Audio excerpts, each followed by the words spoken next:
Hi, you're listening to Book Chat with author Vivian E. Moore.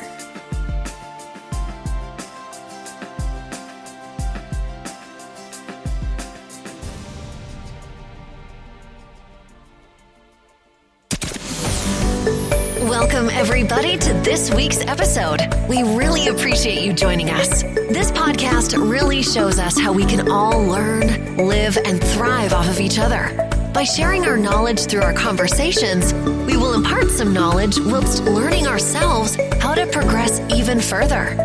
Here is your host.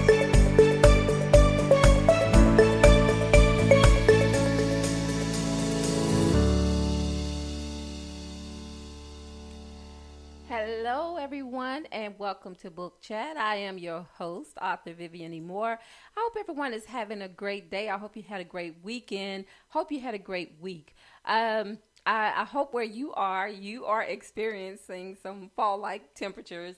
Although I do have to say today has not been the worst that it could be, as far as the end of summer going into early fall, but I'm just ready for some 70-degree weather so we can turn off the air and open up some windows and get some fresh air, because it's like, we just went from winter to summer, and it's like the house has just been stifled, for so long. But right now it's time for some fresh air to flow in. That is, if you don't have allergies. If you have allergies, then you may not want to open up your windows, because then you will be inviting in a host of allergens that will probably make you sick, and I don't want that to happen. So anyway, I just hope that everyone is doing well today. I am. And so I want to just move on with the show. So without further ado, the title of today's show is The Crossover. And the topic is the benefits of cross-genre fiction. Okay, so first of all, I'm not referring to death when I say the crossover. But if you are a basketball fan, or you happen to like the Philadelphia 76ers, then you should be familiar with Allen Iverson and his historical crossover maneuver. Well, I hate to disappoint anyone who ever thought I'm talking about sports today. That's not what the show is about. But I do want to talk about crossover genre fiction and how beneficial it is to writers. I've often said you should always think outside the box when writing. Well, today I want to tell you why it's such a great idea, and how it can and will help you to become a stronger writer. Now, I'm not referring to writing about two different genres within one story, because if you look up the word cross-genre fiction, then that is the definition, at least Wikipedia's definition of what cross-genre fiction is, but I'm not talking about that. I'm talking about crossover fiction, and basically what it is crossing over from one type of writing style to another. Okay, so, but by exposing your hidden talents for writing outside your chosen genre, crossing over to different ones to me is like doing music crossovers and movie crossovers. For example, okay, if you're a romance writer that's loyal to your urban fiction, then you're not locked into this style of writing unless you want to be. And what I mean by this is that you can write about, whatever is relatable to you, and you should write about what's relatable to you. But at the same time, you get to explore different ways of telling similar stories by utilizing a different avenue. And in today's society, especially those who are avid readers in this world, most of these groups, they prefer crossover fiction. Not only this, but it exposes your art to other potential readers. Now, the crossover not only applies to music, movies, and television that I mentioned, just a little bit ago, but with today's programming, I am starting to see more and more cast who are of every ethnicity. And trust me, the producers and casting directors, they are aware of how vital innovation has become in our savvy world today. Now, I'm an avid reader and I love watching movies, and Netflix has just become my favorite go-to, for movies or anything like that. And I see a lot of book to screen adaptations on Netflix. And, the books may have been written one way, and they have, just a certain group of people in mind when they tell the story. So, but then when you see the screen written play on television, it's completely different. The characters are different. Some of the main characters are the same, but then some of the other the co-stars in these movies, they are like from every ethnicity that you can think of, and I love that. And so that's what I'm talking about on today's show, is learning how to write the same story but put it in a different setting. Excuse me, by using different individuals. Everything is not cookie cutter perfect. And it doesn't have to be that way. You want to be original, and you want to be have that individuality, in some things. But in this, you want to be as versatile as possible. Excuse me, I have to cough. Excuse me, I've had this problem all day. Talking about allergies. Well, I'm an allergy sufferer, but anyway, and I need to take a sip of water too. Okay, sorry about that. But anyway, I love the fact that Netflix is doing this. So, we get to see a variety of different talents, of different backgrounds and things of that nature. And I love that, because to me, it just adds more flavor to the story. It's not bland. You've added all of these different layers, to the story, and it makes it more exciting. It makes it more engaging. And that's very important. And, the crossover not only applies to just that, but sometimes to the way we think as well, because we need to think outside of the box. And I love it. And the idea that not everything is black and white, it's about creativity, and it's creativity, in a broader fashion or a broader spectrum. Now, I think a great example of this, talking about crossover movies, is, and I just want to choose this one because, I love Shakespeare. I'm sorry. But Romeo and Juliet. Now, the movie, it cast Leonardo DiCaprio and Claire Danes in this role. And I think this movie was made in the mid-'90s. I think it was like 1996, somewhere along up in there. I could be wrong. But anyway, the producers, they took a 16th century play and then they reintroduced it in a 20th century setting. Now, how is that for thinking outside the box? Okay? So all I'm saying is that, we should be open to new ideas and ways to express our talent without feeling as though we're selling out just because we want to sell more books. No, this isn't the idea at all, but merely expanding your reach by showcasing your talent as a writer and learning to grow and to use your creativity in different ways. Not only are you expanding your horizons, but also expanding your reach to new readers. And why not? I, for one, I get tired of the same old thing no matter what it is. Now, don't get me wrong. I love hamburgers. I love great barbecue. I love sweet tea and fried chicken.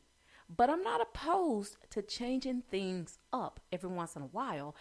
And who am I and who I am is not summarized by how people perceive me based on my food choices. I love other things just as much and don't feel guilty when I have them. So the same applies to crossover fiction. You're allowed to tell your stories however you want to, but at the same time, be inclusive. That said, changing your style of writing makes your work more marketable across the board. No one cares about what you look like, but readers do care about the stories you write, especially if it's relatable. So don't ever tell yourself or sell yourself short simply because you're dedicated to staying true to thine own self. But remember, you are more than what you write and the stories you tell. Learn to broaden your borders, explore new opportunities, and reach more. You can reach more interested readers by sharing your talents in more colorful and creative ways when you cross over. All right, folks. That's all I have for you today. And I'm sorry if I disappointed some of the listeners who thought I was going to talk about basketball today. But I just thought that Allen Iverson is he was a great basketball player. He probably still is a great basketball player, but he's retired now. But anyway, the crossover, I was like, what can I talk about on today's show? So that came to me actually earlier in the week, and I wrote it down so I wouldn't forget about it. But I was like, wow, the crossover, because, I am a romance fiction writer. And so most people who read my work, they expect it to be, with an urban setting. And most of my stories they do have that urban feeling about them, but they don't necessarily take place, in the hood. Now, I did write a book that took place in an urban setting, and I'm working on another one that also. But the thing of it is that when we think of urban, we limit ourselves. It may take place in places that we know, or we're rooted, in urban areas, but also there are other places within that totality that that it's a good mixture. So I like writing books that everyone can enjoy. I don't write these books for myself. I write books for the readers, and I love telling a story. And what I discovered is I don't have to tell a story the way people expect me to. I can tell a story, and that anyone can relate to. That's very relatable. And I know that's how all writers should approach this thing. And never paint yourself into a corner. Never box yourself in by just being one-dimensional, because we're very dimensional people, and I think you need to showcase that talent, on every level. Let people see where your strengths are, and let them see, that you are more than what you look like on the outside, because you're capable of doing anything if you believe in yourself, and if you don't let people dictate to you what you can and cannot do, or how you should write based on, who you are, what your ethnicity is, because to me, that just does not make sense to me at all. You should be able to write about whatever. And, and two, I think I may do a show on book covers that's dealing also with the crossover. And if I don't, then it gives me the opportunity to mention that right now. I some of my favorite authors, they are African American. And but you wouldn't know that they are African American writers based on the book covers and based on the storylines that they have in these books. But the thing of it is, it doesn't even matter, what color they are on the outside, because they're writing about people, and they're writing about relatable things that we all go through on a daily basis, no matter what color, our skin is. And, and I've heard a lot of people say, well, they're sellouts because, they're black and they should be writing about, things that affect black people. Well, we write about things that affect all people. And, and I want to be fair in this, because when I write a story, when I tell a story, I'm inclusive. I write about things that are prevalent, things that are going on in this world. If I'm protesting something that happened, then, you can read about it in my story. So, I may write crossover genre fiction, but at the same time, I'm still staying true to myself, because I'm not leaving those things out. I don't leave my cultural experience out when I write. I make sure I include that, because, it just, like I said, it adds layers to the story, and it makes it more interesting when you do that. I'm not trying to write as someone else, to try to fool someone into thinking that, okay, a black person wrote this book, but I'm talking about white people. No, that's not what I do. I write stories and tell stories based on humans, human beings. We're all the same on the inside. And, and anyway, that's just not my thing. I didn't necessarily grow up in the hood. Back then we just classified them as neighborhoods, and where we knew everyone, and everybody knew who this child belonged to and who that child belonged to, and those are things that just are not within an urban community. Those things, they transcend everywhere. Everyone can remember their childhood. They can reflect on it and remember those things as well, because I work with a multitude of people from a multitude of different backgrounds. And, when they talk about their childhood, guess what?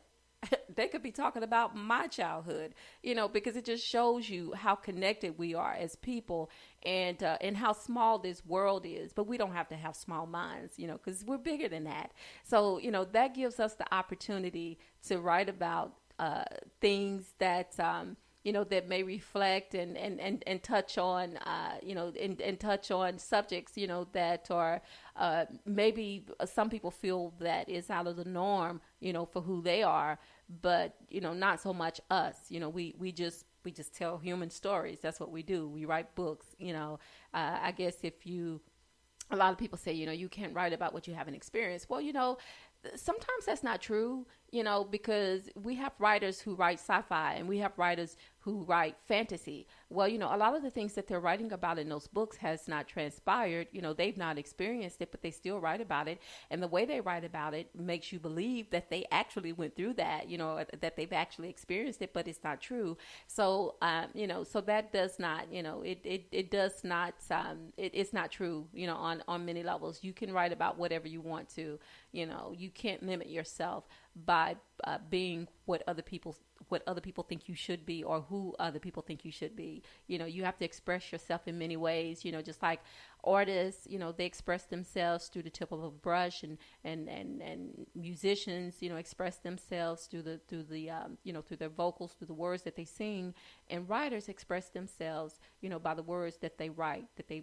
put on paper, so creativity is creativity, and it does not have to be minimized to to what people think it should be, and you can maximize it to whatever level that you want to. So just remember the crossover and the benefits of cross-genre fiction. All right, so I'm going to climb off my soapbox now, and I'm going to give you a few URLs to keep you in contact with the show. And I want to thank you.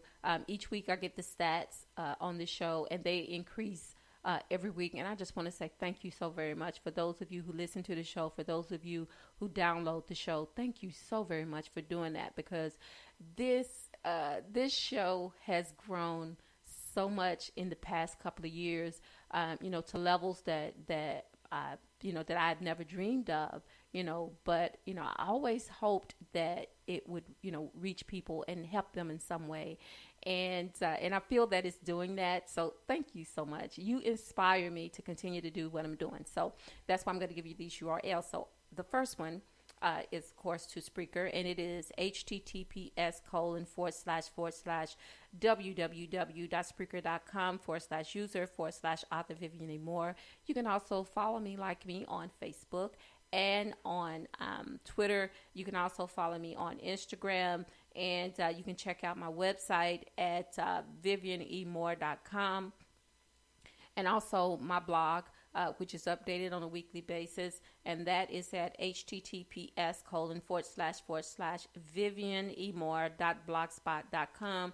And also, if you didn't get the opportunity to listen to the live show today, you can always listen to it later on iTunes, iHeartRadio, SoundCloud, YouTube, Google Play, and I think that's it. That's quite a few. But anyway, you have every opportunity to tune in and to download these podcasts, the one from today and ones that I've done in the past. and hope that you enjoy listening to the show. And also tomorrow is worship day. It is the first Sunday, and we do communion on the first Sunday. So take some family with you, take some friends, take some neighbors, and by all means, take some children and tell someone that you love them, because tomorrow is not promised. Today may be the only chance you get to say that. So I love you. I hope you love me back. Until the next time you hear my voice, God bless you and goodbye.